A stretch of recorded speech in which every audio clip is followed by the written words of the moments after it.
Good morning. I'm shocked that we have 30 people here because your school just let out, which is amazing that you're continuing to learn during the summer. That's great. I want to congratulate you all for that. So we're talking about best practices with English language learners today. And I'm sure you can, if you've seen me before, you know that this topic has gotten nearer and dearer to my heart with each passing year. Yeah, I hope that there's some new information today and you'll have a better idea of how to work with this population after we're finished. So let's go ahead and get started. For those of you who don't know me, just a quick overview. I have my SLPD, a clinical doctorate in speech pathology, and I'm working on my EDD. So I defend next month and hopefully graduate in December with that, because my goal is to open up a University of Allied Health Professions in Guatemala, where I have lived for the past 8 years. And now I'm kind of making a career out of being an adjunct professor. I'm currently at St. Mary's College right now in Notre Dame, Indiana for the summer. And I only promised them 3 months. They asked me to do the whole year to cover someone's sabbatical, but I said no, because I live in Guatemala. But the rest of the stuff that I do is online. And I'm making Spanish content now for SLP Toolkit. So if any of you guys subscribe to that, you'll be seeing more bilingual screeners and assessments that we can use within that app. So that's completely relevant to what we're talking about today.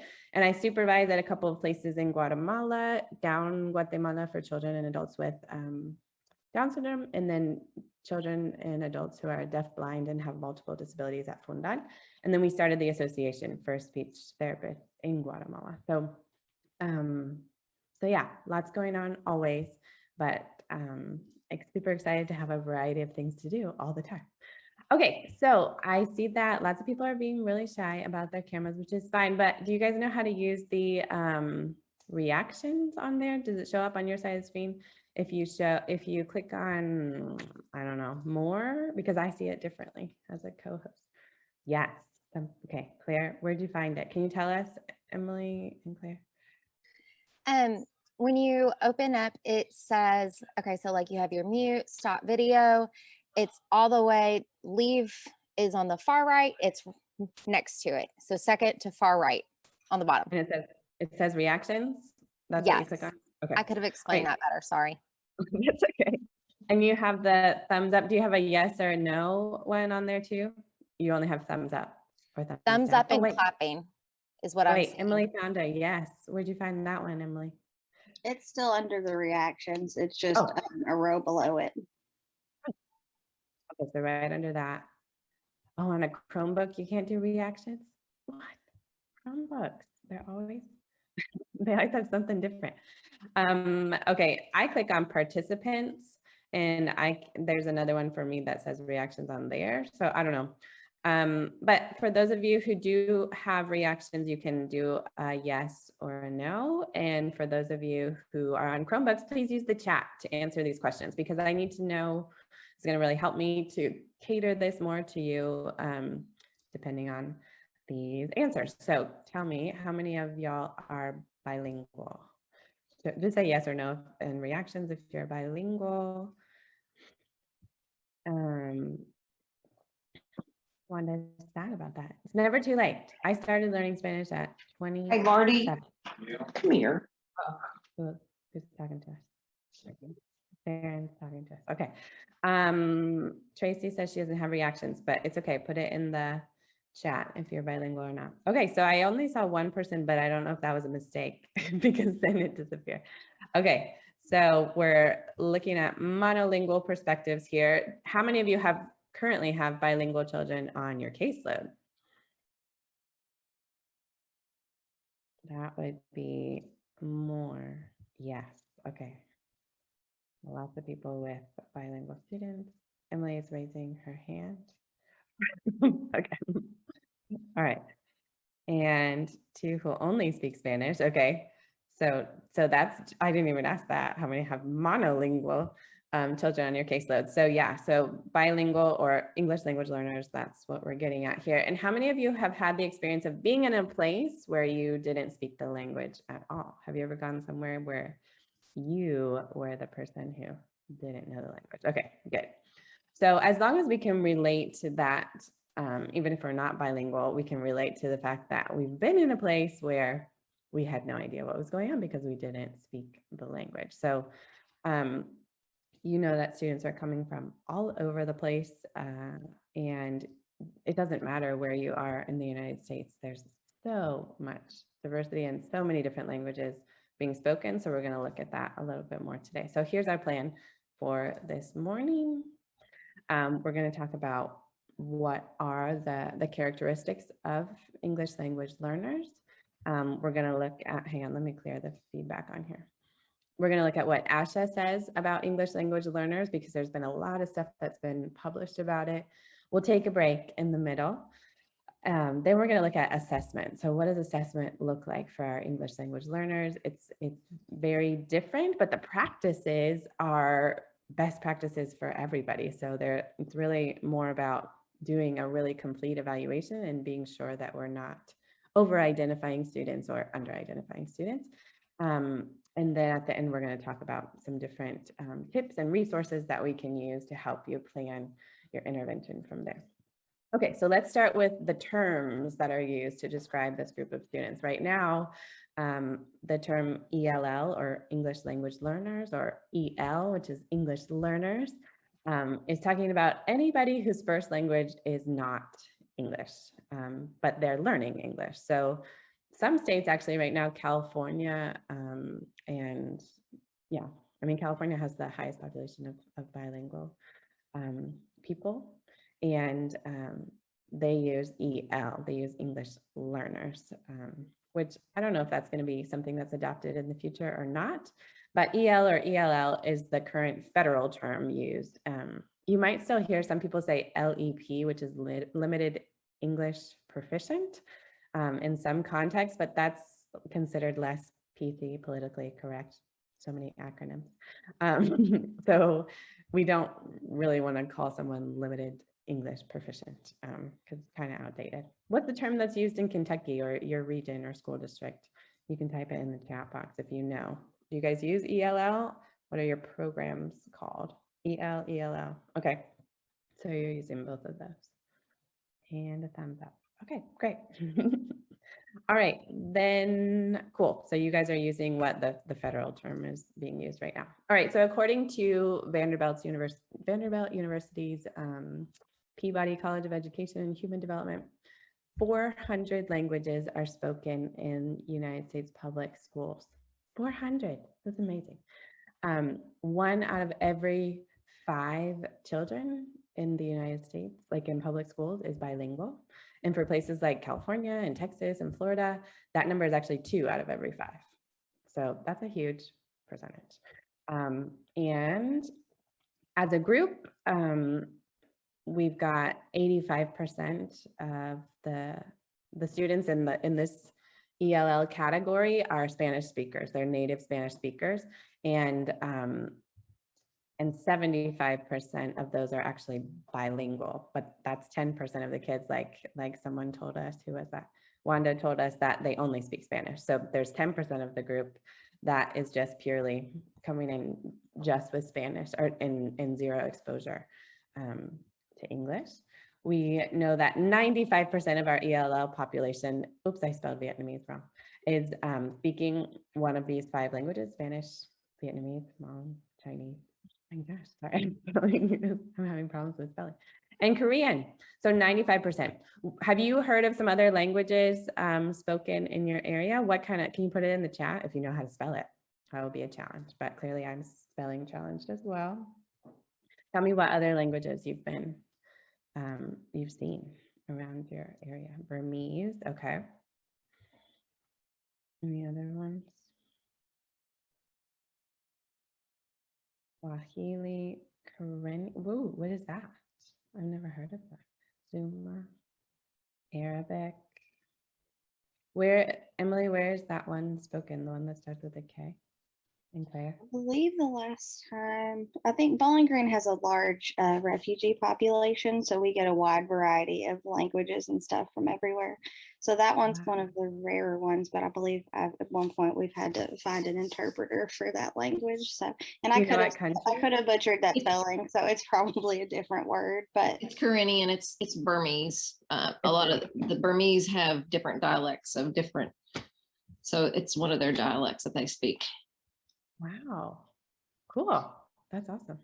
Okay, well, I'm sure I haven't heard of 390 of the languages that are spoken, because there are so many languages that are spoken by a teeny tiny population of people. I just worked with a school district in California where they have the highest population of this one Mayan language, and it's a teeny tiny area in Mexico, but they have had to create, or they've gotten to create lots of programs for people who speak this language. Like at their public library, they're offering classes to learn how to speak this language because there's such a high percentage of people or population of people that speak this one dialect, or not dialect, but Mayan language from this teeny tiny town. They all moved to Greenfield, California, apparently. So it's really cool how pockets pop up around the US, just depending on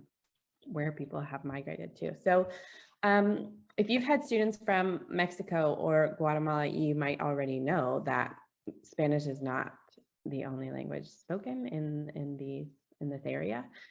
There's actually 22 other Mayan languages that are spoken in Guatemala that I know of. And these are not dialects of Spanish. They are nothing like Spanish, actually. They're completely separate languages with their own structure, their own rules, their own phonemes that don't even exist in English or Spanish. So I wanna play one of them for you. This one's mom, and actually there's even two forms of mom, and even though they both speak mom, they might not understand each other because they're just really, really different. So if they do speak mom, if you have someone that speaks that language, you'll have to figure out or ask them if they know which dialect or which form of mom they're using, because this is what one of them sounds like. نقول أهوين شيم تيب هو قيول مام نمكا هو تشيلين إكتها لقين قوش ويقسان قون تملال تاندن تون تبانشش تملال قيول تاندن تون تكح تتملش قيول تخوخ نم تقون قم قطاح يأكل خمخ قم تون سنتق التحلال قيول التخون نم تون سنتل قنيك تي هيك سنتكمان قيش نقتال قي تون تلبخ. So if you know even a little bit of Spanish, you know that sounds nothing like Spanish. So that's the lesson number one with working with ELL, is that you can't assume that if they're from Mexico or Guatemala that they speak Spanish, that their native language is Spanish, because it oftentimes isn't.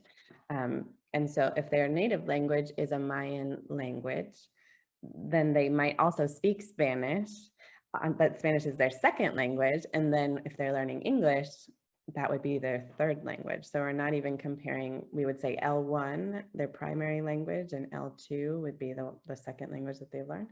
And then English would be L3. So that just adds all these different components to, just describing their language background, their linguistic background. It might be that English is their L3. So these are all really important things to consider right when you're starting out. And definitely things that we're going to be commenting about in their report, and just considering with the assessment in general, that we're not looking at their L2, we're looking at their L3. So that's really interesting. Okay, the stages of adult language acquisition here. So when this is really applying to adults, because a lot of times children do not go through these stages, or they look different here. So the very first stage is the silent or receptive, or also known as the pre-production stage. And this is when the student really has minimal comprehension. They're not verbalizing. They might nod yes or no, or, you know, point at things in this stage. And I think that the silent period kind of got famous, or I don't know, but not in the way that it should have been. Because a lot of times we'll say like, oh, they're just in the silent period. They just need more time, right? Or they went silent, or I don't know, but people are blaming it on the silent period. But Dr. Liz Pena at the ABLA lab, she's at UC Irvine, she makes it very clear that this period is not very common for children. It's actually rare for children to go through this silent period. And if they do, it doesn't go on for months at a time like people have heard, or they think that that's normal. So we really have to ask a lot of questions like, how long has this child been silent and when did they go silent? Because that can really lead to disparities in healthcare access to services, because we're thinking, oh, they'll come around, or this is just the silent period, but that's often not the case. And if they are silent for a long period of time, then we're going to be looking at things like selective mutism, right, which is an indicator of anxiety and other things, but that's rare. I mean, it's about 2% of English language learners that would actually have a diagnosis of selective mutism. But yeah, so in the research, we've only seen really single case studies about the silent period. And so it's really hard to make generalizations. So we know that it does happen sometimes, but since those are single case studies, we also know that it doesn't happen a lot of the time, because otherwise we would have a lot more evidence of people going through, of little guys, of children going through this stage. So it does happen, but it's rare. It happens more often in adult language learning when we're adding, the adults will stay silent for longer, or in that pre-production stage, okay? Then the second stage of language acquisition would be early production stage. So this is when we have limited comprehension. We might be using 1 and 2 word phrases, and like really cluing in on keywords when somebody's talking, that we pick up a little bit here and there. And this is when lots of people are using present tense verb, because that's usually the first one that you master. If you think about, if you've tried to learn another language, you learn things just in present tense, right? And that's how you're going to be using it. And then you get into the speech emergence stage. And this is where comprehension is really improving. You can do simple sentences. You're still making a ton of grammar and pronunciation errors, and you're not at the level of like understanding jokes or anything like that, the subtleties of language, but at least you're catching on. You've got pretty good comprehension here. The fourth stage is intermediate. So that's when you're really understanding everything.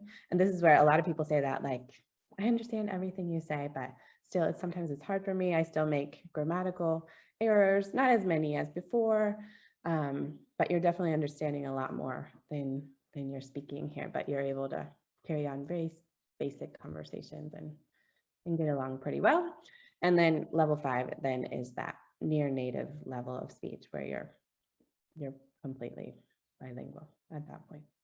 Okay, so again, I call this adult language acquisition just because that silent period is not so common in children, but obviously we're going to be starting from 0 and we're going to be making progress. So these are essentially the levels here. But let's look at this study. This is from the National Clearinghouse for Bilingual Education, and it's looking at the types of language programs that are available. This study looked at 42,000 English language learners across 5 different school districts. And what really the message here is that the students that were in this 2-way immersion program, oh, this is looking at their reading scores, by the way.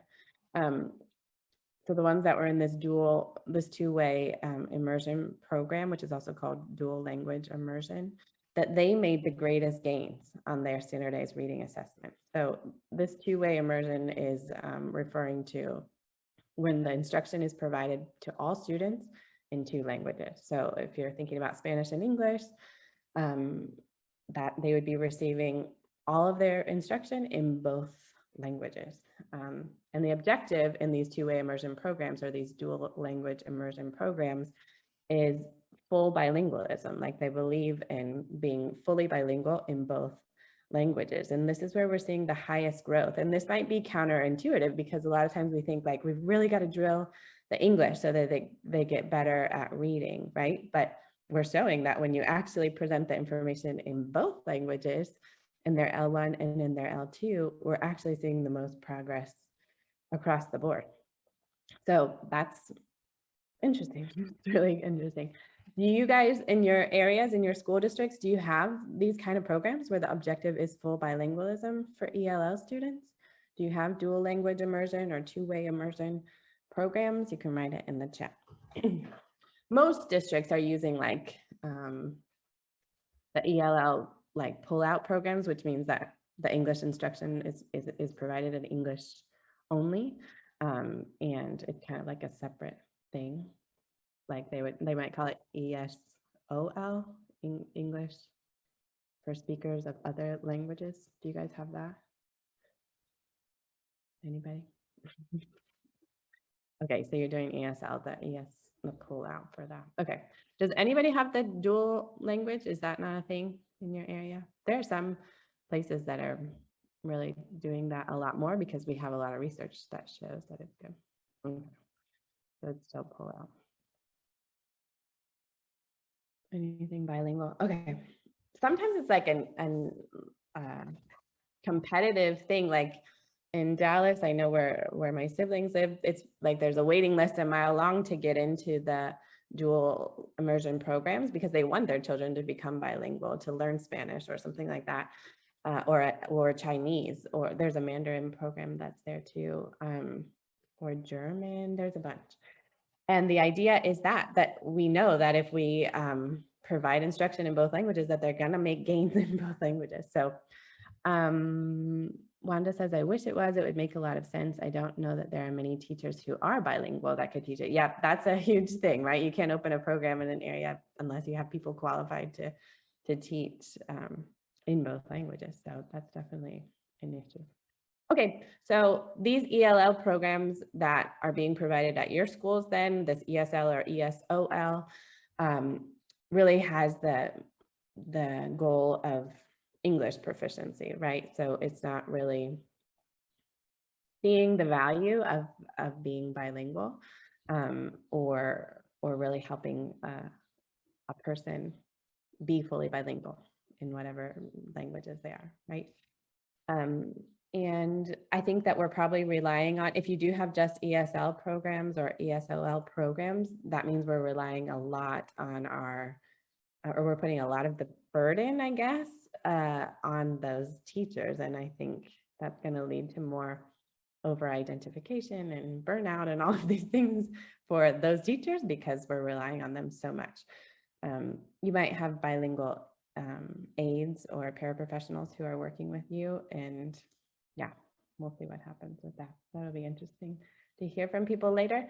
All right, so this is from the ABLA lab. I'm going to share so much information from them, because they're just, they're doing so much research. It's amazing. So they are at Temple University and UC Irvine, because the two professors started at UT Austin, and now they're both in different places, but they've continued to collaborate a ton. So check out this website. I'm going to put it's on all the slides where I cite them. But they just have a plethora of information, and it's super up to date. And that's the thing, we've been learning so much about English language learners, so much in the past 10 years. And the information has largely changed from what we initially understood, because now we have more programs that we can follow students for longer periods of time, and we can see how things are developing. So, so this study is showing that there's no difference in long-term English language outcomes. It doesn't matter how early you start. These are people who are first exposed to English at birth, 2 years old or 4 years old, and there's really no difference. So people say like we have to start younger, or if they've been at home for 4 years speaking only Spanish, for example, and then they start preschool, are they at a disadvantage from the kids who start early Head Start, for example, and they're starting at 1 or 2 years old and hearing English at that point. We know that there's no difference there. So we don't need to advocate for kids starting sooner with the English, which I think is important to understand here. And also very important to note, like from this research, it's showing us that being bilingual does not cause a language delay. And that's important. I hear a lot of people telling parents that they should stop speaking their home language because they're causing their child to be delayed in English, right? Or that that's going to cause a delay, but that is not true. It does not cause a language delay. And that research that we just saw really supports this idea, because we're showing that it doesn't matter if you've been home for 4 years speaking Spanish, it's not going to be any different. Those kids do not show any delay or any greater number of delays. If they have a language delay, they're going to have a language delay or disorder, but being bilingual or exclusively speaking one language is not going to cause that delay. Okay, just so you know. And here's another common myth that we're looking at grade 1 and grade 3 here. And the myth is that if we focus more on their home language, that their English is going to suffer, but that's false. Because as children grow up, their language is going to even out. This is what the research is showing us. Like eventually, all children end up within a similar range. So we never, ever, ever, again, want to encourage families to stop speaking their home language, because eventually they're going to be at a similar range. Regardless of having picked up their second language of English early or late in childhood, their English ability still ends up in a similar range. So English does not suffer at the cost of Spanish or any other language. This research is with Spanish. All the Habla Lab stuff is in Spanish, but I think it's pretty generalizable to other language. We see steady growth of English continuing here. But we also know that language is a use it or lose it skill. So that's, again, more motivation for us to not discourage people from speaking their home language. We need continued use of both languages in order to be fully bilingual. We want to encourage them to continue to speak their home language and not lose it, because there's tons of people from my parents' generation who are so full of regret because their family, or they were taught to, or their families were taught to stop talking to their kids in Spanish. For example, my mom is Mexican and she doesn't speak Spanish because her parents were told in the 70s or 60s and 70s to not speak Spanish to their children. So as a result, there's a whole generation of kids that don't speak the language that their parents speak, their home, that should be their L1, their primary language, and that's not the case because they were discouraged from using it. So they lost it. Even if they heard their parents speaking it, they've lost those abilities because now they don't use it. So I think that point has been made to not tell people to stop speaking their language. That's not true. Okay, so this graph is showing us that how language develops from early childhood to adolescence. So we've got 1-year-old down here up to 12. And again, this is with Spanish speakers. We've got L1, which would be Spanish, is in blue, and then L2 in this case is English. And we're seeing that they're exclusively speaking Spanish those first 3 years. This is the number of hours that they're speaking it. We see that obviously when they're getting into preschool, they're seeing a huge spike in the amount of English that they're hearing. And that just continues to increase. And babies are starting with their home language, but they're still using it. And then by the end, we're seeing it's not balancing out, but we're seeing that they're still using it a lot. They're developing more and more rapidly and with both languages here, and they're able to use both of them at this fully bilingual level by the time they're 12 years old. So it's super important to continue to practice the whole time here. Okay, and then there's benefits to being bilingual or multilingual here. So this is what it's saying, that long-term effects are showing that bilinguals solve problems more efficiently. they retrieve information quicker, and they show a delay in the onset of Alzheimer's symptoms from by 4 to 5 years. That's huge relative to their age and education matched monolingual. So there's been talk about this for a while. I've seen some studies here and there over the last 10 or 15 years, but this study, you should definitely look up. This from 2017 that shows these different benefits of being bilingual. And the benefits are going to vary depending on the individuals, but we're just showing that these are the ways that are most frequently supported by individuals. So think about being able to, like, language retrieval is obviously going to be a lot higher here. Attention shifting, problem solving, like those are cool things. And so it's a major benefit, or I guess motivation, to learn a second language. Let's look at a couple of these other myths then, and we've kind of already talked about them, but bilinguals are not just like two monolinguals in one. We're going to look at why that is when we look at the assessment piece. So it's not cut and dry like that. We don't have one language being learned like parallel to another language. There's a lot of mixing and matching going on. So that is not the case. And yeah, okay, we'll get into that later. Then myth number 2 is that it's better for bilingual children in the US to start learning English as early as possible. We saw that that's not the case, because it doesn't matter if you start hearing English at 0, 2, or 4, we're all going to be looking rather similar after that. Code switching, which is when you go back and forth between one language and another, indicates that children are confused, and that's also not the case. We're not, when the child that makes a sentence with half Vietnamese and half English, but they're doing it, every other word, switching back and forth, that's not indicating that they're confused about language. This is just part of the language acquisition process, and it's normal, and people do it all the time. I do it all the time when I'm talking to somebody who's bilingual, because you just know they get it. So whatever the first word that comes to your mind is what you're going to say. And they actually have amazing, I think it's more of an indicator that they have amazing control of the two languages, because they understand that some words you just can't express in whatever language, right? Or it's not going to translate the same, and so you'd rather say it in another way. And kids, well, yeah, kids that code switch will go, like they're able to read people and figure out,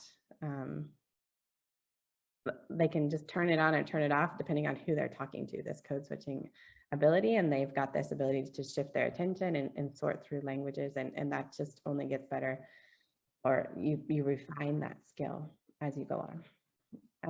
And the other myth here is that children go through a silent period when learning their second language, and that's generally false. It happens sometimes, as we saw. It's rare, but it does happen sometimes, but generally it's false. Okay, so it's not unheard of, but yeah, we're always going to try to communicate in whatever way we can, and so that's why I would say that the silent period is kind of a myth, because we're always communicating somehow. We're always trying to do what we can. So if someone's remaining completely silent, we should be concerned, because that means they're not communicating, right? They're not actively trying to communicate that way. So let's look at what ASHA's guidance here is on ELLs. And there's a ton of resources on the ASHA website for this information. Yeah, I think it's important, because the majority of you, it sounds like, are monolingual professionals. And so, but that doesn't mean you're not that doesn't mean you're not working with bilingual people. You're working with tons of bilingual people.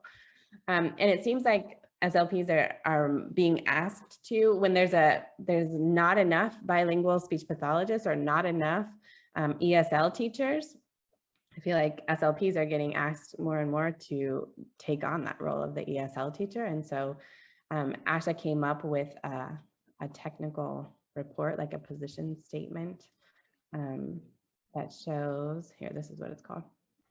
It's called the Provision of Instruction in English as a Second Language by Speech Language Pathologists in School Settings. So this is talking about people who are ELLs, and what they're saying in this article or this position statement, that's an actual position statement, is that some SLPs may be qualified to provide ESL instruction, and but you need to have this certain level of knowledge and experience. Like you have to have this preparation and the competencies in areas such as second language acquisition theory, comparative linguistics, and ESL methodologies, along with assessment and practicum. But speech pathologists who do not possess these prerequisite skills, they should not be providing direct instruction in ESL. But we should definitely be collaborating with the ESL teachers in pre-assessment, assessment, and intervention with English as a second language. So you should never be bullied into doing this, because if you do not feel prepared, you shouldn't do it. Because there are, I mean, if this is the first time you're hearing about these kind of best practices, for example, you should not be providing ESL instruction, because it requires a certain skill set that not every speech pathologist has, because it's not part of traditional training of speech language pathologists. So it's really important to be able to say, like, I don't feel qualified to do this, okay? But what we want to do, we definitely need to be collaborating with the ESL teachers. And I think this is really here. So we can provide technical support with the ESL teachers, and we can use our professional knowledge that we all have as part of the skill set that we all have from our graduate programs in speech pathology, and help at these 3 stages of service delivery. So we can be helping with the pre-assessment stage, we can be helping with the assessment stage, and we can obviously be helping with intervention. So this is for everybody. This is not just for people who are bilingual or for people who feel like they have the skills. We can certainly use our SLP knowledge to help with these 3 stages. So let's look at what Asha says that we can do if we don't have that special skill set.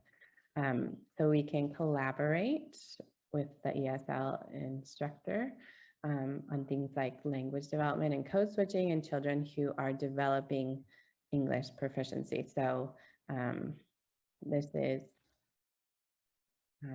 remember that code switching is when you go back and forth, like you start in Korean and then you speak, then you add English, then you go back to Korean, then back to English, then back to Korean, back to English. This is where, you know, the words just pop into your head at those different times. And yeah, especially when I'm writing like on WhatsApp or something, I just write the first thing that comes to my mind if I know that that person is bilingual. Code switching most often happens in like when you're when you're talking out loud, but it does happen in writing too a lot of times. It just depends, like whatever word we feel like captures exactly what we want to say. So it's going to totally change by based on who we're talking to. Just another side note from the OBLA lab that, again, this is where we were talking about having languages that are like separately stored and accessed in your mind. And we know through all the research that it's been found that multilingualism actually forms a completely individualized language. So that means that every language that you learn is impacting another one to create one language slightly different based on the speaker's exposure and their experience. That's crazy. So you're really it's not like you're coming up with your own language that you know, that's like you're going to be speaking a part that's a combination of all these languages. But all we're saying is that the learning is actually influencing, like one language is always going to be influencing the other one. So you're going to be making all these changes to vocabulary and grammar and all of these things. Maybe you're not aware that that's happening, but it's because they're all coming together. They're all influencing each other. So this point at the bottom is huge. The language spoken by a bilingual, multilingual person is not exactly like the same language as when spoken by a monolingual speaker, because it's going to be influenced by whatever else you're doing. So I do it all the time with like literally translating phrases back and forth, because now I'm used to saying it one way, or now in English, I said, oh, I asked a friend the other day, have they passed from one house to the other yet, like because it was a family who was moving, and I asked had they passed from their old house to their new house, and she said passed. What do you mean? And I'm thinking, oh, because in Spanish we say han pasado de una casa a la otra, and she's like, we don't say pass in English, and I was like, oh, I guess I don't know, but it's because the English or the Spanish phrase is influencing the English, and you could understand that we pass by someone, we pass back and forth. I don't know. So pass could be understood. It wouldn't be completely wrong, but it's just not the way that we say things, but it's the influence of one language on the other that would be causing that. Okay, so interesting. Okay, so also in the pre-assessment phase, SLPs can, oh, where's the, is it gonna show up? No.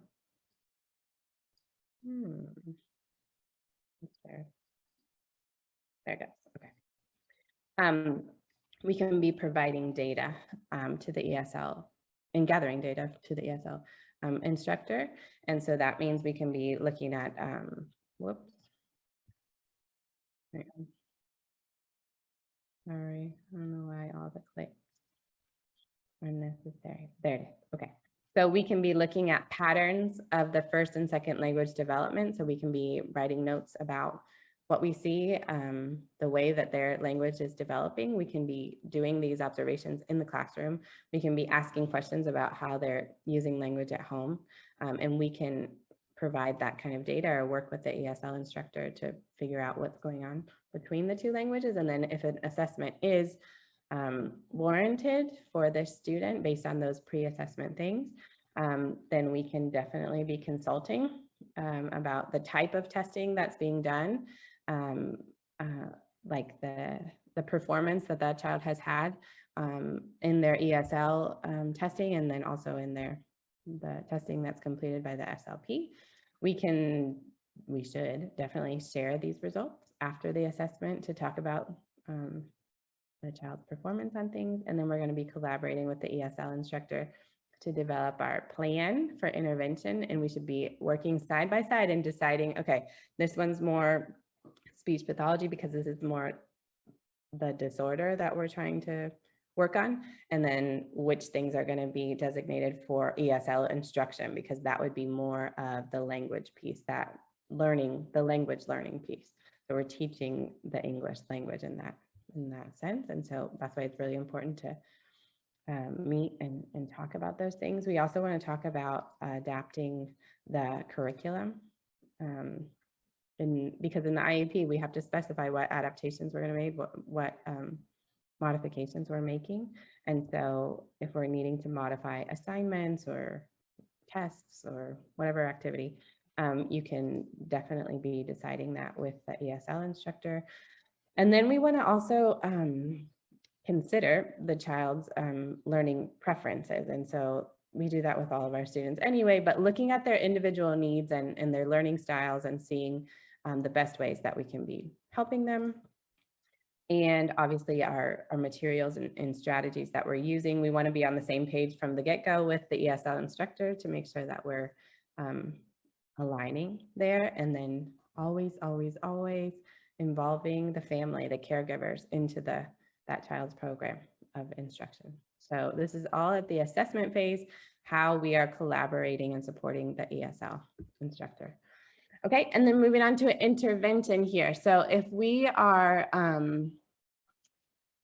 collaborating with the ESL instructor, we also want to pull in other professionals and make sure that we are just all on the same page about what's happening, working together.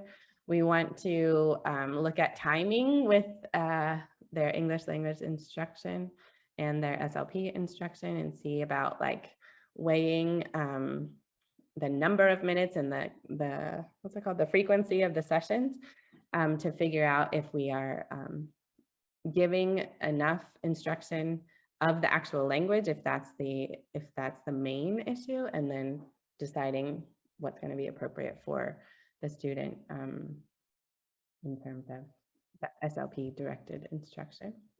And then we're going to be constantly evaluating their progress to see if we should up one or the other or decrease, those kind of things. But we're always we're always evaluating and looking at how we can adjust things to make it better for the student. We're always including in our therapy, cultural and linguistic factors. We talked about that in the last session about all the ways that we can improve our service delivery by just considering cultural things from the past and the present, incorporating them into our sessions to make students connect better, to help them connect better and feel more appreciated and valued. And then obviously we're going to be prepping for and participating in the IEP meetings with alongside the ESL person.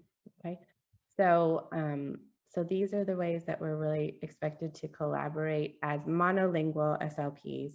If that's the case, we always are going to be super involved in this process and working together to do it. Okay. All right, I want to, before I start best practices, we'll do the break now. So we'll come, I mean, this is pretty short. There we go.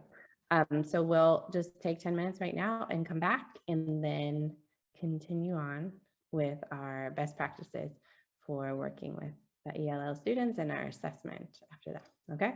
So we can go ahead and do that right now. I don't know if you want to pause the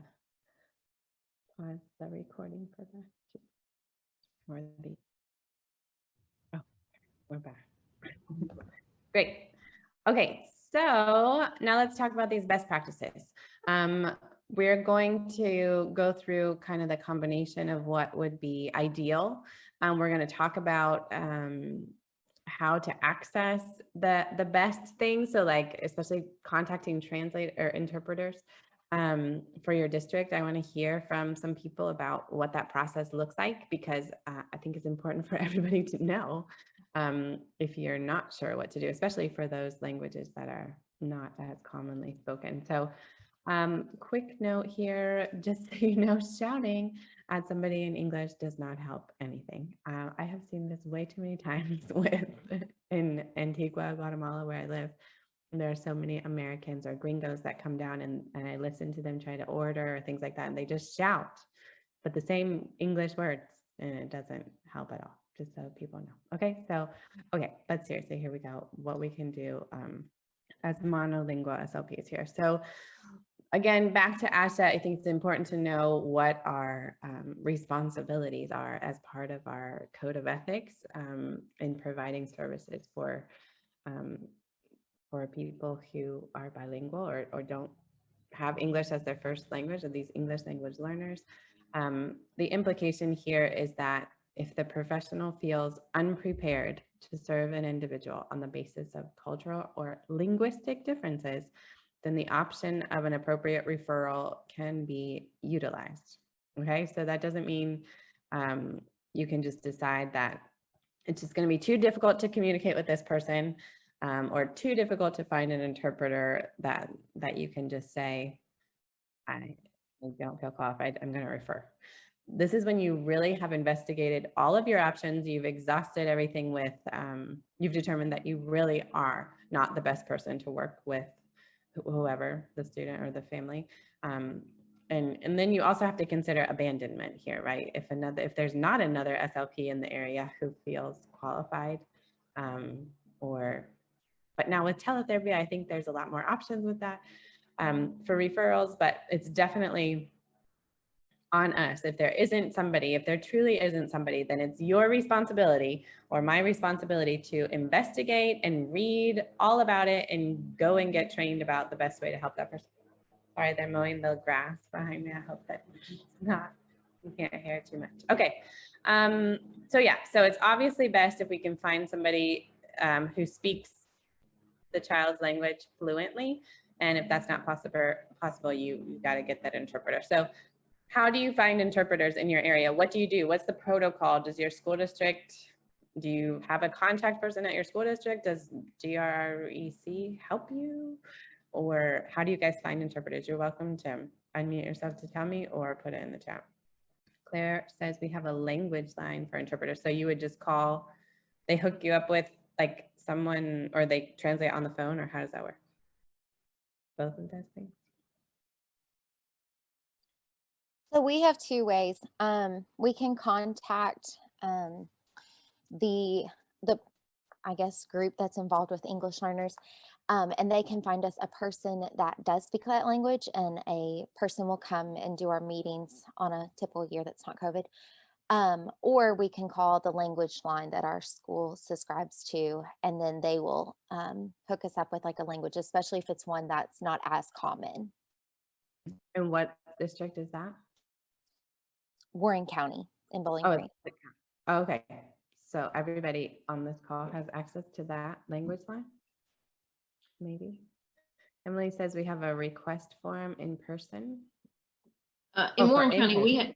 in Warren County, we have a GEO International High School. So it's a high school just for students who they have to meet certain qualifications. And so it's usually students with the refugee center that have just come into the country, and they meet certain stipulations, and they go to high school at their, it's a standalone high school for some of our international students. And so at that high school, we have some staff that can help us with finding interpreters, or if we can't find an in-person one, then we use the language line.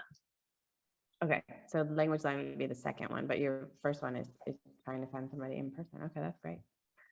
Cool. And then let's see, Karen says we use a translating phone service, and Jill says we have a couple people on a list that is verified by the school district. Okay, so those people would be like independent contractors, Jill, that the school district has identified, or who pays for that service? That's what I'm wondering. Can you unmute yourself, Jill, to tell us? No?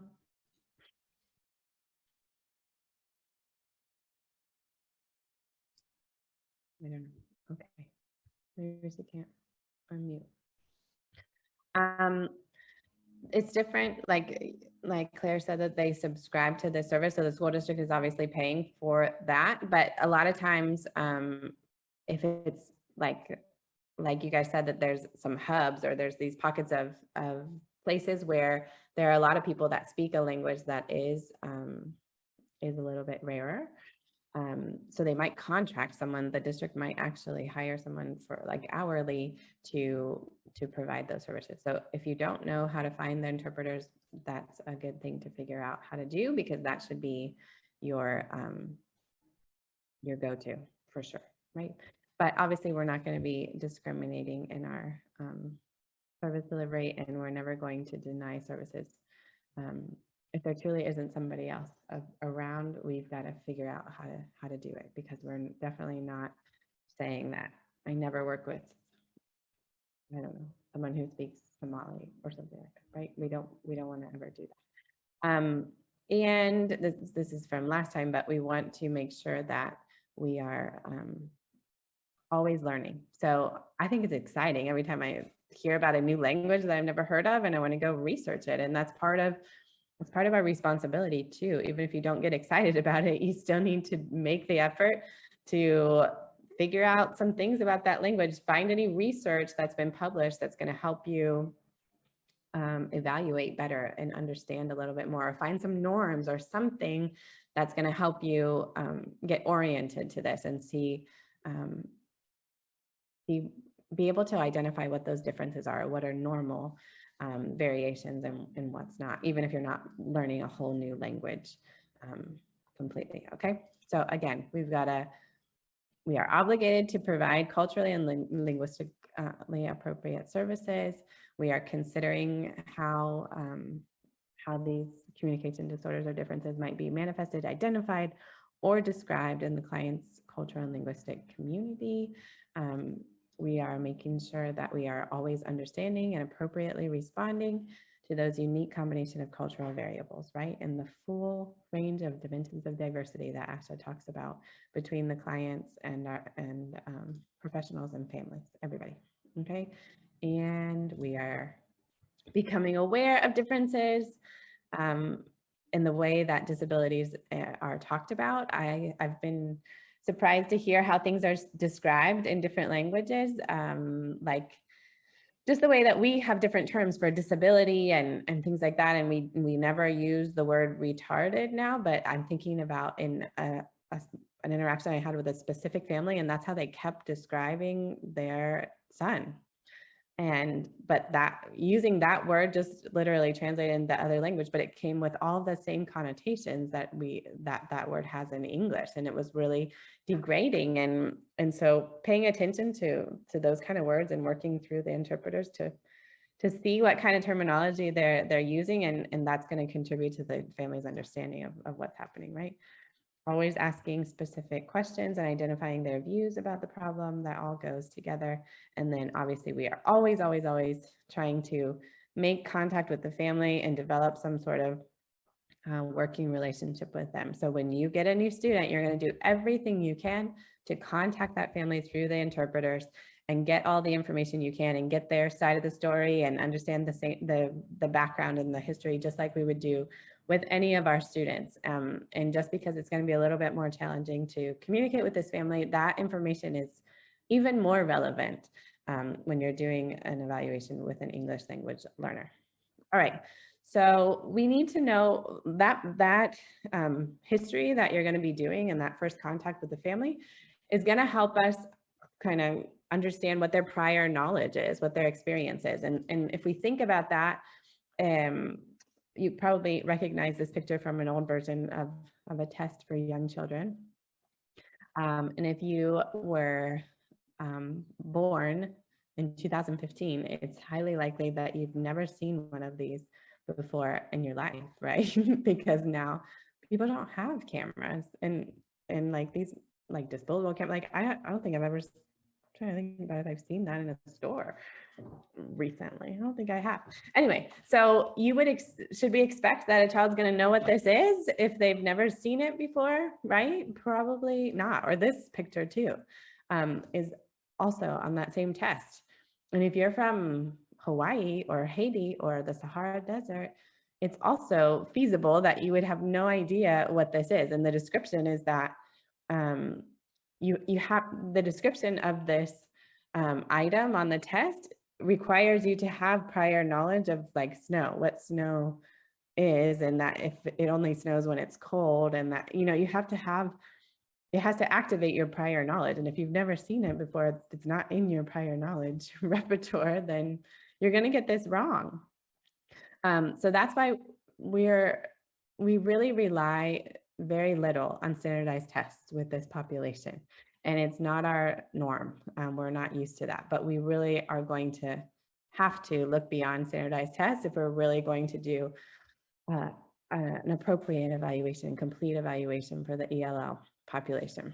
And we're going to be using a lot more dynamic assessment with this population. And in July, there's a whole 2-hour training about just dynamic assessment, where you'll have the opportunity to learn about what that really is. Okay, so we can dive deeper into dynamic assessment there.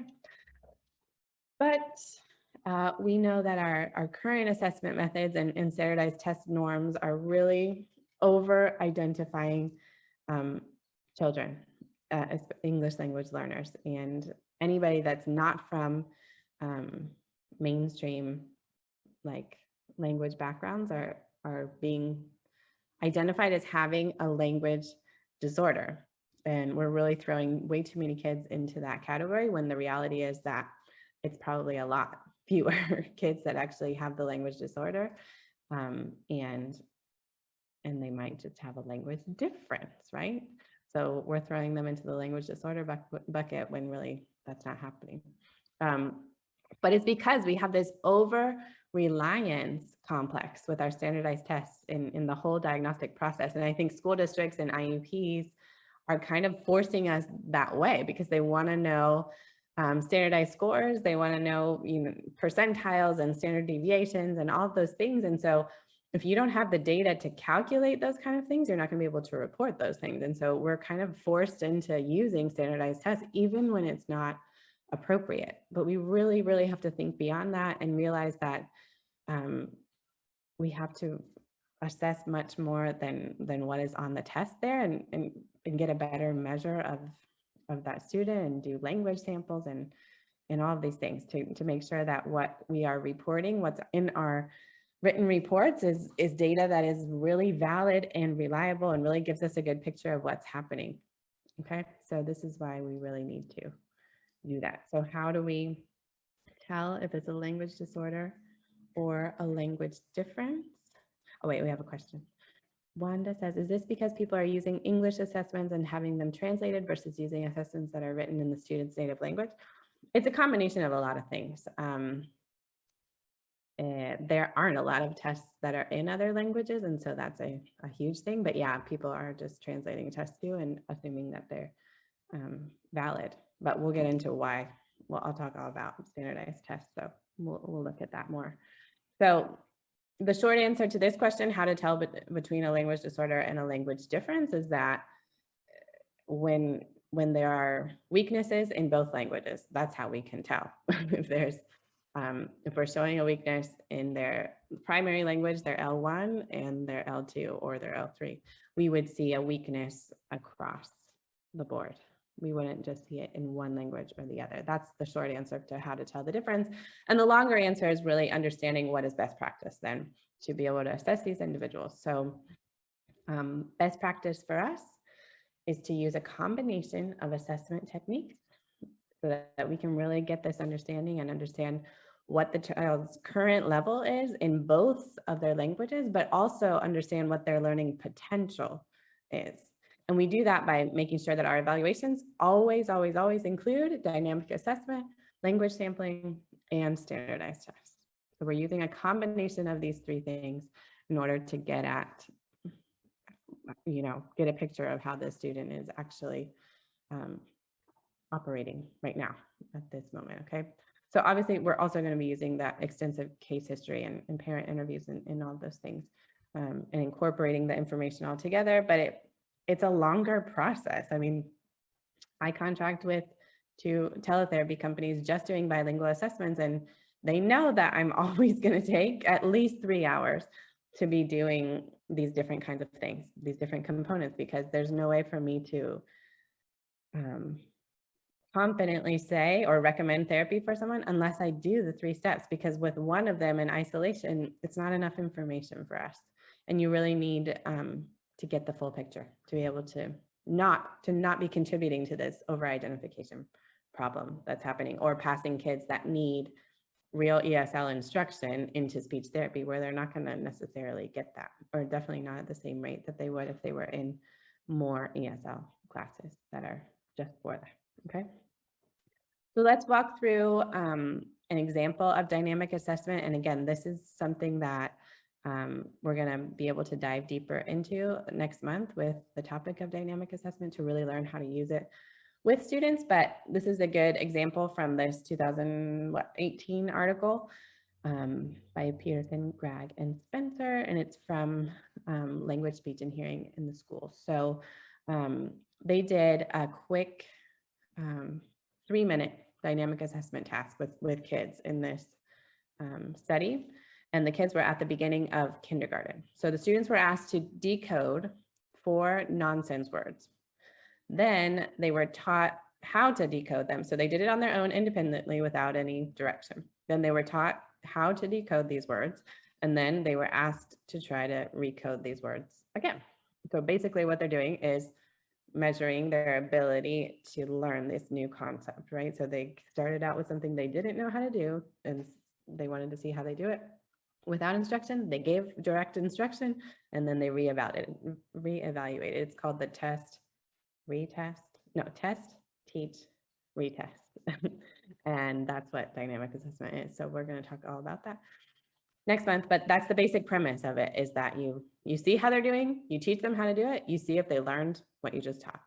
And performance in this article on this dynamic task in kindergarten classified children into average versus struggling reader categories in 5th grade with 75 to 80% accuracy. So they did this test at the beginning of kindergarten, and they were able to show that it really could determine by 5th grade if these were average or struggling readers based on this teeny tiny task where all they did was teach how to decode 4 words. But that information, that 3-minute task was a better predictor of reading skills than those screenings that we do, that especially for ELL students. This 3-minute task was a better predictor of doing the screeners.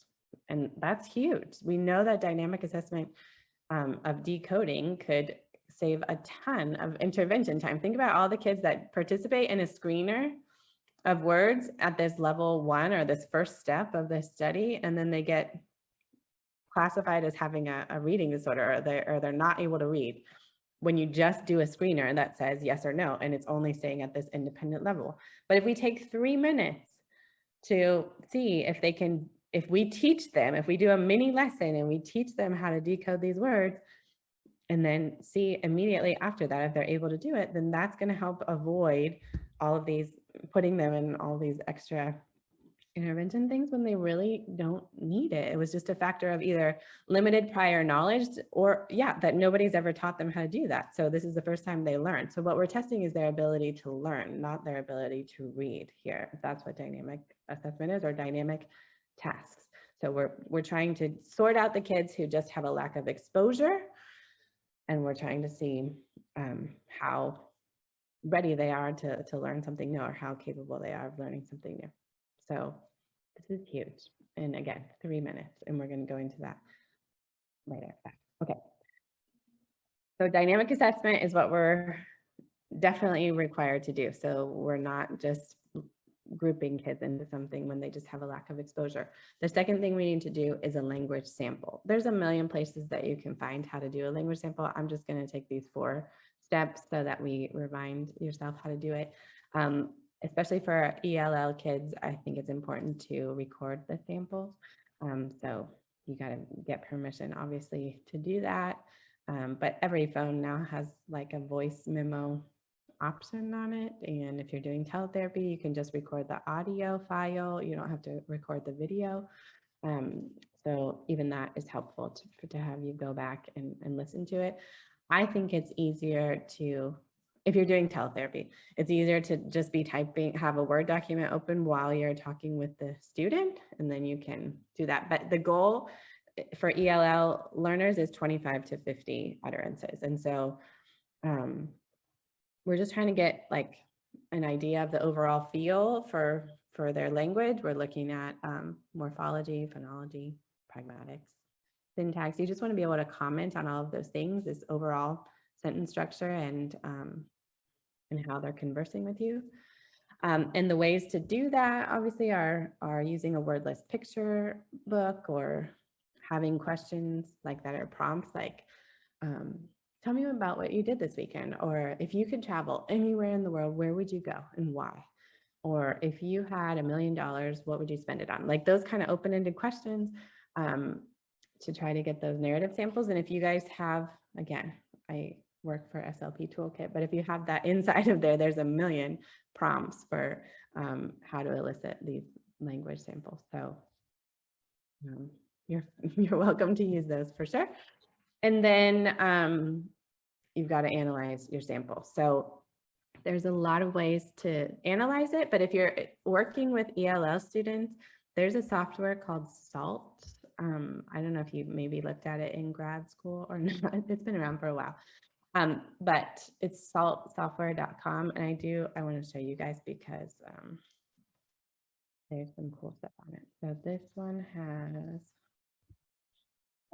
this is SALT, and it's been like designed for bilingual learners now too, or ELL, English language learners.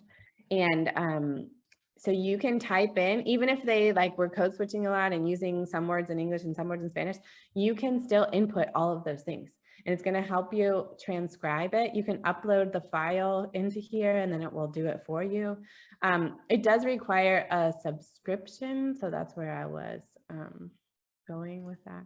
So they're up to SALT 20. I can't remember what version I had, but many before that, because we used it a lot for research in grad school. And so the individual license is $200, but you could like split this or you could have a student, one of your students, if you're supervising, they could get it for a lot cheaper. And yeah, so the advantage here is that you're going to get all of this super detailed information that might be even too much information for you, but you could even do the trial version of this and just see all of the stuff that it spits out when you're done. And then there's the free online training. They also have materials for you to get the language samples. So there's like a kit on here that I think, is this one free? I can't remember. No, this is not free. This is like the whole thing, but that's more for research studies because we have one like the frog. This is what we used in our studies always, the frog, where are you book, because they're the pictureless wordless picture books that you can use. And you can use them in English and Spanish, right? So there's a lot of cool stuff on here. So if you are doing bilingual evaluations or you're doing it often, I think this is really good.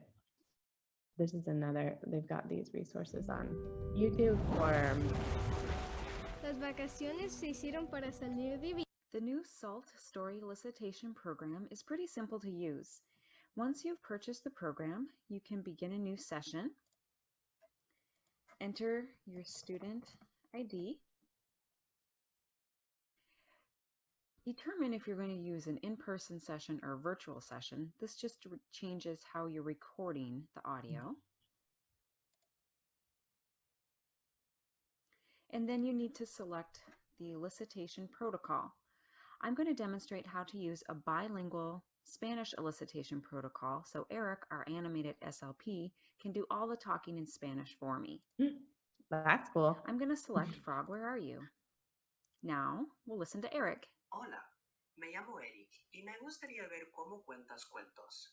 Primero, vamos a escuchar este cuento mientras miramos las páginas del libro. That's great. So he does all the instructions for you in Spanish if you don't speak Spanish, and then it goes through the book.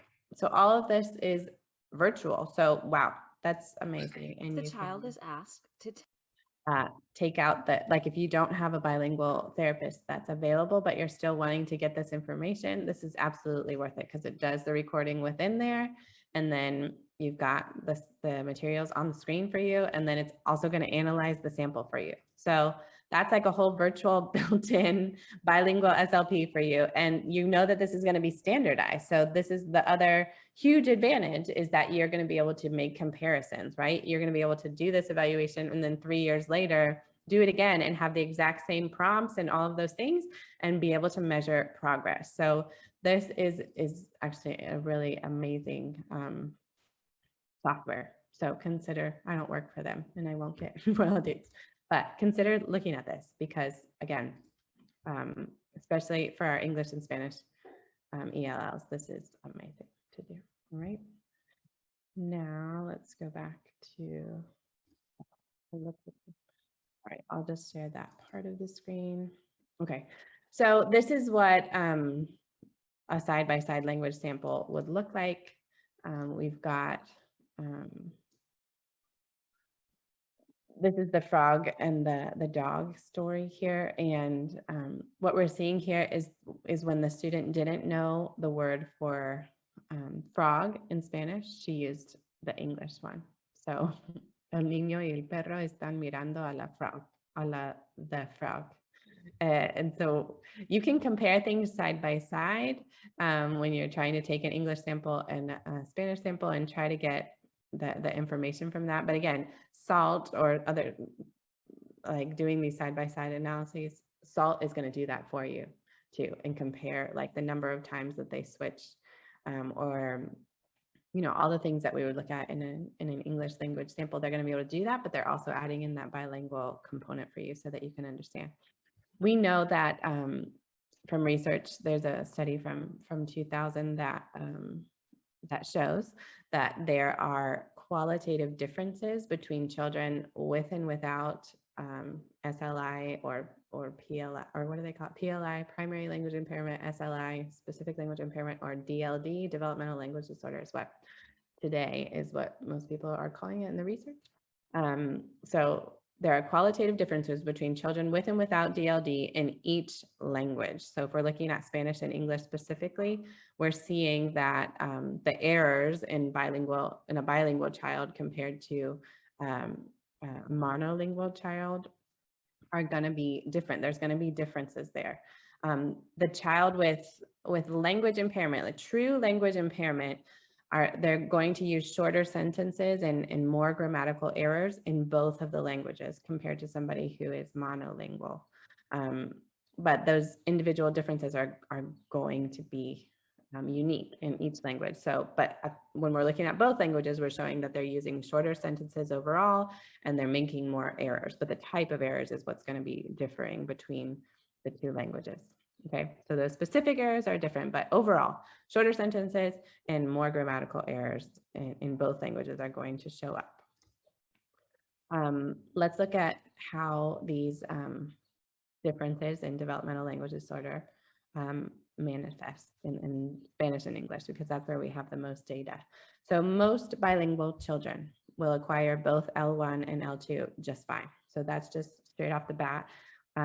We know that there's not a higher prevalence of DLD among bilingual children. It's the same as the rate in the monolingual population, 7 to 10%. But you think about the number of kids that are identified as having DLD or diagnosed as having DLD in the school district is way higher in bilingual children than monolingual children. But when we do the studies and we do the research, overall, it should be exactly the same. It should be 7 to 10%. So that just tells you how many times we're making mistakes and we're identifying a disorder when really it's just a difference. The number of languages that a person speaks does not change the risk for a neurodevelopmental disorder, nor does it change the severity of that disorder. And there's a ton of research that supports that, tons of research. So again, we see these huge disparities between what's actually true, the number of kids that have language impairments and the ones that are identified as having them, okay? So this goes back to what Wanda was saying, that if we know that it manifests differently across languages, then it's never okay to literally translate a diagnostic test that was originally done in English into another language, because the differences are not the same. So we're not looking for the same markers of a language disorder in English that we would be in Mandarin or Arabic or anything. So if we know that these differences, these errors are different in every single language, it makes no sense. It's not fair to just literally translate an English test, because the norms are going to be totally different. First of all, the population, the tests were not normed on that population, but also the errors are not the same. They're not the same kind of errors. So never, ever, ever, ever translate a standardized test into another language. Or just ask someone, you're going to read it in English and then have your interpreter tell them what it is in their language. It's not the same. So don't do that. Okay. These are the tests that were normed on Spanish-speaking children. They were not simply translated from their English versions. Here's the age range. We've got the SELF-4. It hasn't been updated yet in Spanish. So this is from 2006. So it's older. It's for 5-year-old to 21 or 22, basically. And then we've got from birth to 7 years, 11 months. You can use the PLS-5 in Spanish. That's from 2012. And then the BESA, which is 4 to 6 years old, is really it's the newest test, and it has the most research behind it. Liz Peña, again from Habla Lab, and also Lisa is the other one from Habla Lab. So they're both in on it. And these are like the huge names right now in bilingual language development. They have done the majority of the research in this area. So this is really the best test to use if you can. They've created now the Besame, which is for the younger kids. So that it's unfortunate that it's only up till 6 years, but they're working on it for the older kids. But this is really the greatest test. The problem is that we don't really have any other tests. Like I was telling Wanda, that we just don't have other tests that were normed on any other languages. The ones that have been prioritized in the United States are the Spanish ones, but also like where I am in Guatemala, there's just not enough people who are at that level for research. Like they don't know how to create a test, right? The professionals in the country that are working with speech and language disorders are not trained in research or test development. And so we're not seeing those kind of tests because they're just, in other countries, they're not doing as much research. So the hope would be that we would get more bilingual assessments in the United States with these populations, but you need funding, a ton of funding to be able to do these big studies for norming samples. And we just don't have this standardized test component for other languages beyond Spanish that I know of. If you know of a test that you could use with other languages, please share, because that would be good to know. We can always do it like a criterion-based assessment and use the English test items, but we're just not going to be reporting standard scores or anything like that. And we're just using that. We would use it in that case if we're just going to be directly translating things or using those test items. What we're looking at is trying to look at specific skills to work on, but we're not diagnosing anything or anything like that. So you can do those criterion reference tests, but not report scores. Okay. This is a really great resource too, from Teachers College at Columbia University, the Leaders Project with Dr. Kate Crowley. And they review a lot of the tests, and they're telling you if they're reliable or not. She's talking about the validity of these tests and whether or not we should use them with our students. I'll show you what that looks like. Leaders Project test review. And here it is on here. So wait, Wanda says, another question I have is that I have given the Spanish assessments with the help of an interpreter translator. However, this person is not an SLP. She reads the test questions and then translates the student's response to me. Would those be considered valid?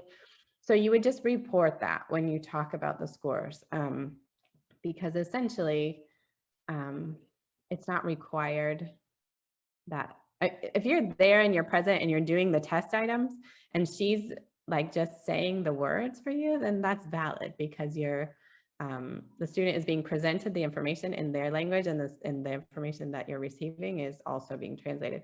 And also, can you tell me like ages of the students? Because I think that's more valid like when you're at the preschool level, but not necessarily for the older kids, because when they're telling you what they're saying, you have to write down their responses and be able to explain it. And so if their utterances are much longer than a single word, then I don't know. Are you able to write those things down? She's translating the responses for you at the middle and high school level.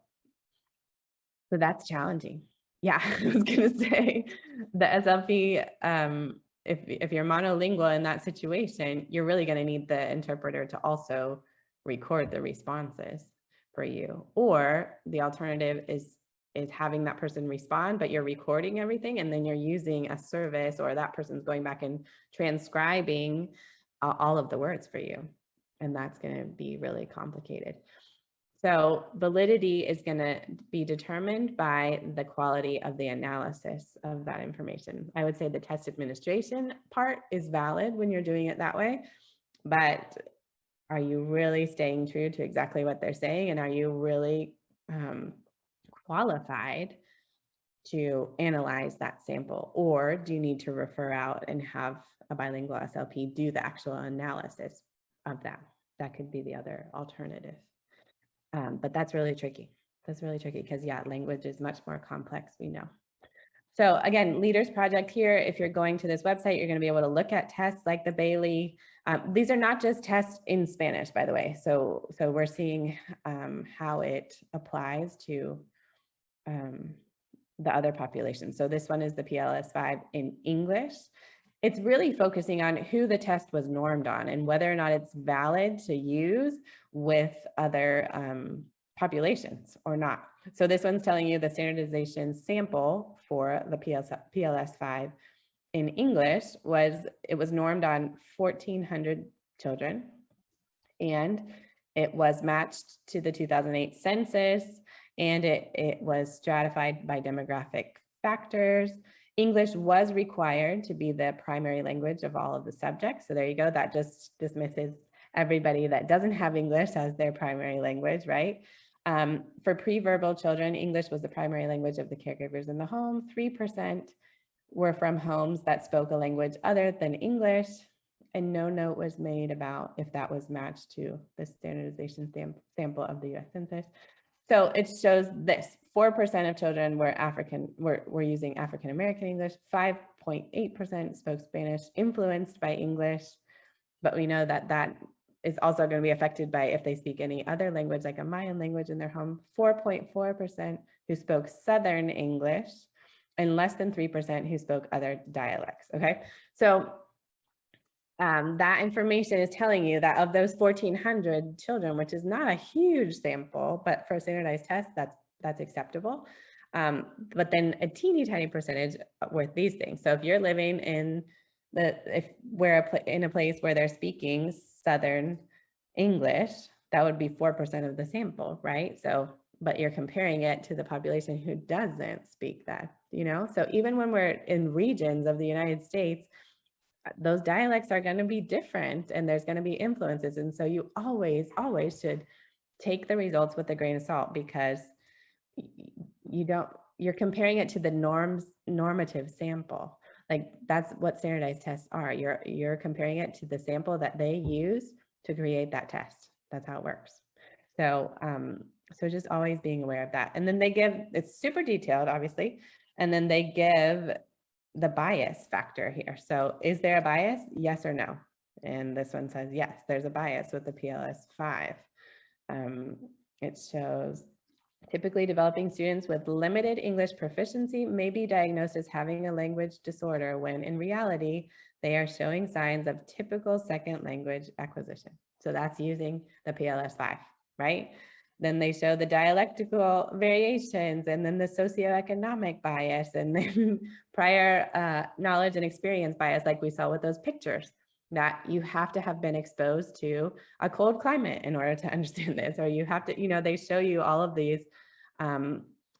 This one's the frog, if you've been around a place where there's frogs or not, but if you live in downtown, you might not have ever seen a frog before, or motorboats. This one's telling you that you might not have never seen that. No, that's not how we say that.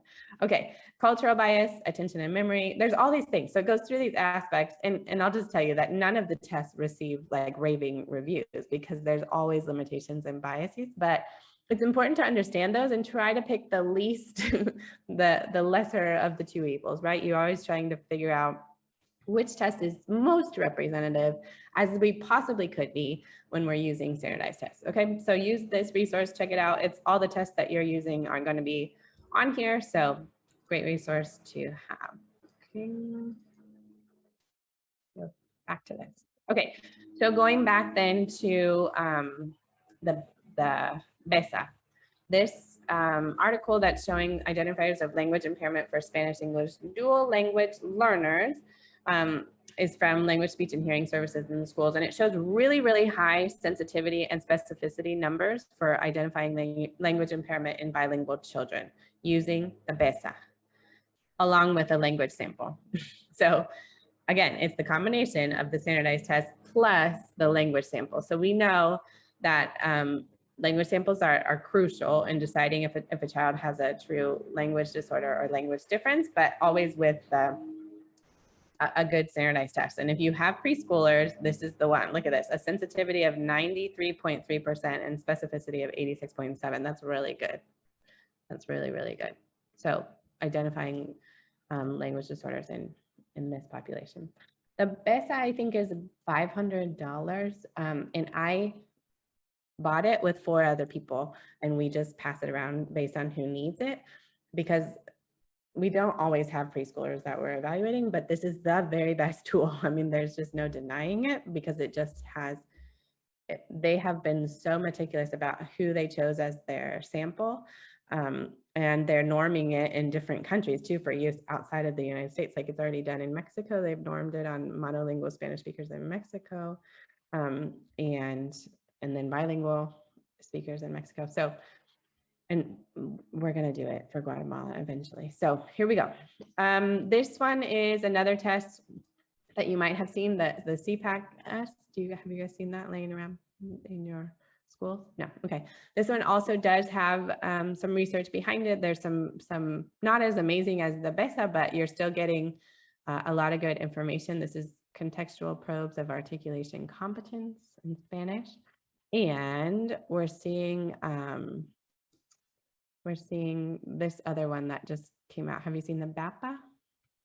Has anybody seen that? No. Okay, well, this is on the iPad and I have it, so I can show you. We're gonna do, this is a test that you probably can give as a monolingual therapist. Let me show. Right, so it's the bilingual articulation phonology assessment. You just create the user and then you press new assessment. You're going to go through all of these words in Spanish first. I think there's 50 words. And the child can say it, and then you just mark at the top when you click on the P, for example, if there was an error on the P, then you decide if it was substitution, distortion, deletion, backing, assimilation. If it was substitution, it will give you what they substituted it with, right? So this is at the single word level. So if you have basic knowledge of Spanish, it's easier to identify the error when you're not having to speak it, right? Like this is a different skill. This is not being bilingual. This is being able to understand, like if the target word was Pan. Oh yeah, the shadows are there. I forgot, sorry. Let me move that. On Zoom, like if you have open the chat or the participants, it covers it up when you're sharing your screen. Okay, this one, so pan is the target. Pan. And if the child says done, you're going to be able to say like, oops, okay, what did they just do? And then you can do that and make the changes. Same thing for every phoneme that's the target, you're going to be able to identify it. Baño. And then here, and then you do the same thing. Okay, so you go through that. Let me see if I can find a new one for, you can do the bilingual assessment, but I'm trying to find one that I did in English. Okay, so a new assessment here. It's all of the same phonemes that we're targeting. It might be a different order, but then you would go through in English and do the same thing. Beehive. The other thing with this is that you can record the response. So if you are monolingual, oh yeah, I didn't, there's still the shadow there. If you are monolingual, you can record the word when the child says it. You just press the microphone in the top corner when they say the word and then press stop. And I love that it doesn't distract, it doesn't like blink, it doesn't do anything. So when the child's saying the word, it doesn't like bother them. I have found that. So you record the word, you can play it back, and then you can have someone else listen to it. Like, did they say whatever in this? Or I wasn't sure what they were substituting it with there, something like that. So you can use this. So you go through all of these, and then at the end, they have multi-syllabic words. They're in alphabetical order on this one. They have like refrigerator and computer. So you're trying to just see if they're making errors in doing multi-syllabic words. I like that it has like all these photographs on it too, like real high quality photographs. And then at the end of the assessment, after you go through this, you're going to rate their intelligibility too. Let's get to that. So here it is: computer, telephone, television, refrigerator. You're going to rate their intelligibility, their overall intelligibility at the end. You can just slide this and say how they did, and then it will give you the report. So the reports here are awesome. If you do, so like this is the kid, 9 years old, you see that it has, let's see if I can put, annotate on here. So you see the date, you see how old the child was when you did the test. You can say English or Spanish if you did it. You give the intelligibility rate, it will give you the raw score and the standard score for the child. Let me find someone who did both. So here you would see Spanish and English, and you would see side by side what their raw scores were or not. This kid was way too old for the test. Let me see if I find somebody else with both. Okay, there. So you can see the raw scores side by side, the standard scores side by side, confidence interval and percentile rank. So if this kid was 6 years old at the time of testing, we would see the phonemes are different in English and Spanish. So remember that you're looking at articulation here. If this were a language test and these scores were side by side, we would say that these are really unbalanced, and we would probably blame it on language learning because we didn't see the same scores or the same weaknesses in both languages. But since this is articulation, they're going to look different because the articulation and phonology in English and Spanish are very different, right? So so it's a really cool tool that you can use. It's really easy to keep everybody organized, to go to measure progress too when you just redo the test and you see like how they've grown. Look at the, let's show you. If you look at the preview the report, it will write the entire report for you for this, like the GFTA. When you do it in English and Spanish, like it's going to put it all together for you in these charts, which is awesome. You're going to see the exact words with the exact phonemes, and they're already marked in red. So that's really exciting. You can see the types of errors, the placement of the errors, the percentage of errors in all of these different places. You can go back and show people these charts when you're looking at voicing, place, and manner. You can say that the positioning, how many errors they made at those. Here's that same chart on here. You can see the voiced and unvoiced phonemes. There's all the words, there's the multisyllabic words, and then the types of errors. These graphs are really cool too. To be able to say like half the time there were distortions that they were doing, and then you can identify phonological processes there. Okay, so super cool tool if you're interested in using a new tool like that. All right, let's go back to here. I'm going to move all my windows again so it's not covering it up. Okay, so in Spanish, I'm going to send you these slides so that you have them, but just so you know, the vowel system is much, much smaller than that of English. So they're similar to the short vowels of English here, but we don't have all the variation that we have in English with vowel sounds. And we're looking at like the dental sounds and the pharyngeal sounds and the glottal sounds and retroflex and uvular, those don't exist in Spanish. So it's a lot fewer things that they're mastering. And there's that trilled R that is the additional thing that doesn't exist in English when you say like carro or perro. You have to roll your R's. So also the timing is different. So you can see that at 4 years old, we've got a lot of sounds that are, I mean, it's similar in PBM, right, in the threes, but these are different. These are varying by age. So we've got the enye, and then the trilled R is not expected to be mastered until 7. So that's longer. You know? So this data was normed on just 120 Spanish-speaking children of Mexican descent living in California with Spanish reported as their primary language. So these norms are not amazing. And there are some people who have done updated studies on it. It hasn't moved a ton, but just so you know. So these consonant clusters are in Spanish, but they never ever occur in the final position. And these are, these other ones are, there's only 5 consonants that are used in the final word position in Spanish. So you're not going to be able to say a lot of words if you're having issues with these sounds because they're the only ones that are ever used. So I'll send this to you so you have it as a reference, but these are the different phonological processes and what they look like in Spanish. And then, examples of them. So that will be a good reference for you to have. So Spanish phonology obviously is an entire semester long course, and bilingual evaluations are a whole nother course, but the main takeaway from this is that you really need to do your homework and with each client and find out,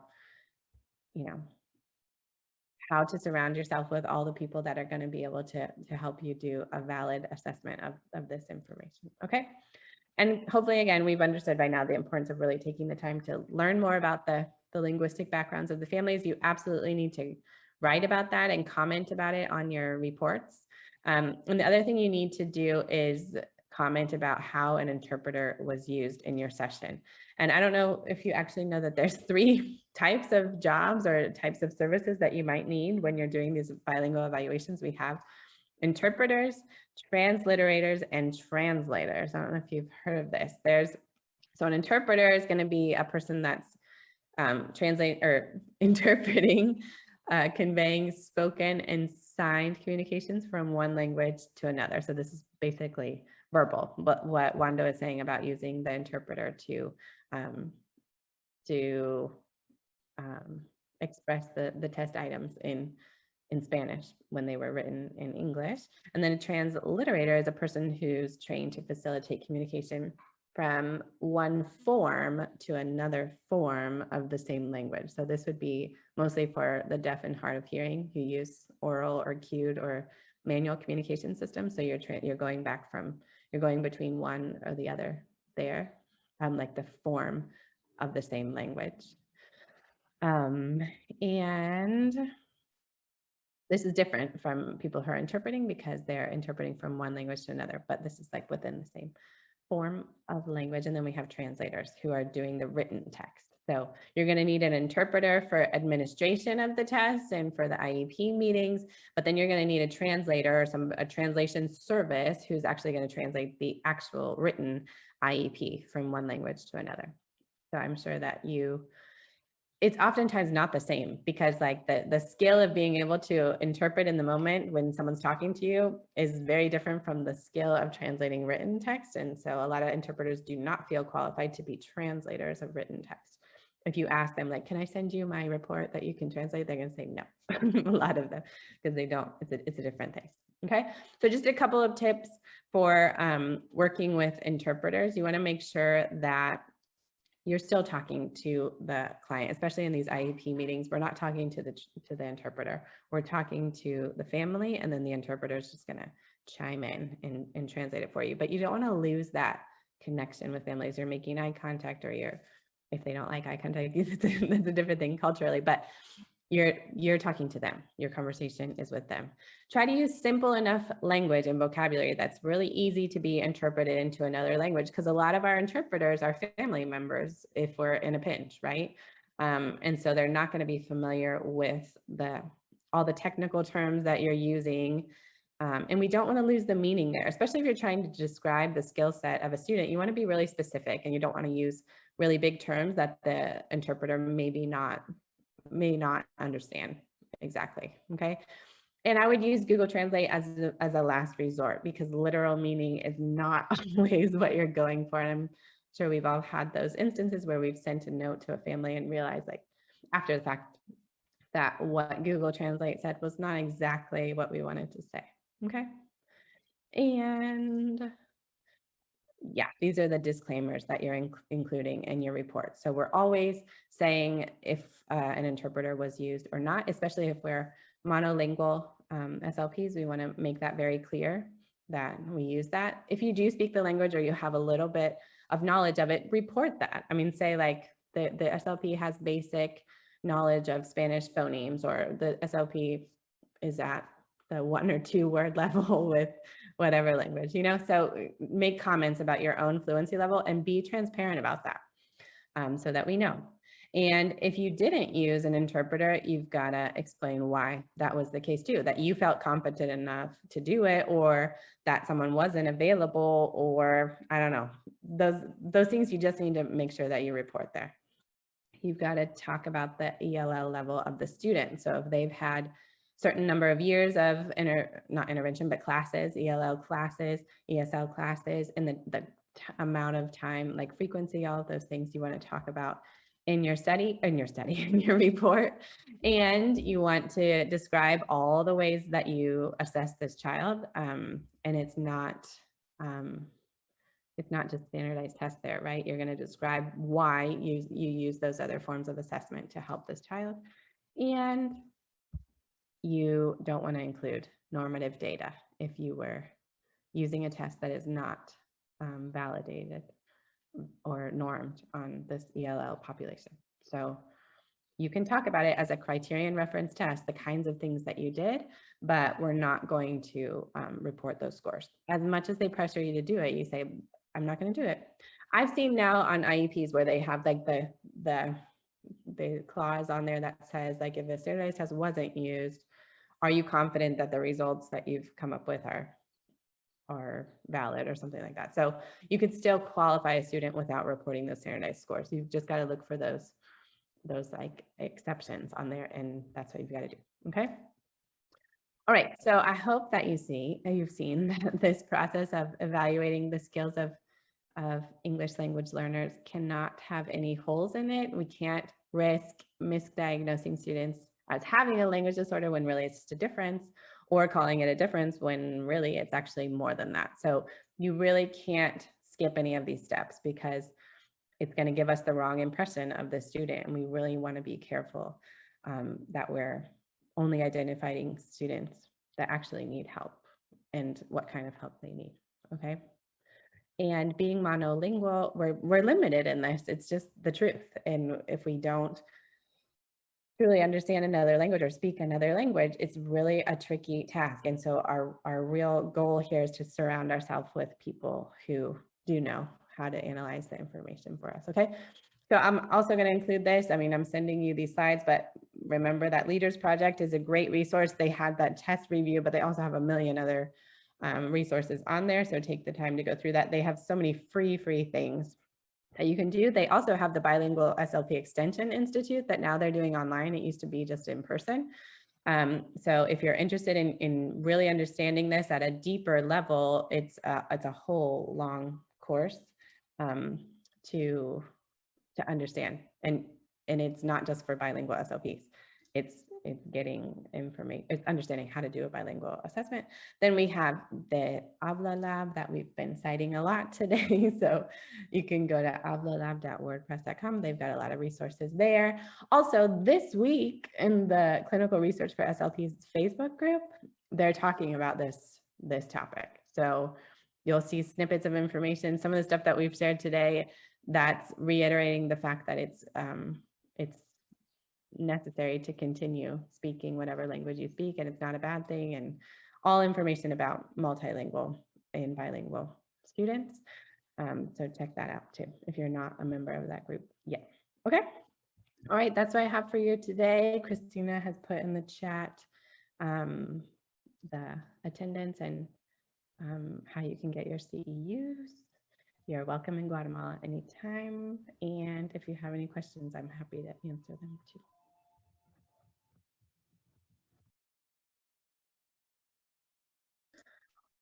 Are there resources for monolingual SLPs who have EL students with true language disorders and the best practices for treatment? Yes. So on those websites that I showed you, Habla Lab and the Leaders Project, there's some very specific materials that you can use for that. And I do agree that it could be a whole session in itself looking for resources. But this is a great place to start. They have multiple years now of research and practice going on and studies all the time. So you're going to be able to get a lot of free stuff there for sure. Okay. Anybody else? All right. Cool. Thank you all so much. Then have a great month. And if you're interested in that dynamic assessment, that's the July one. So we'll kind of dive into ways to do that with ELL students too. Okay.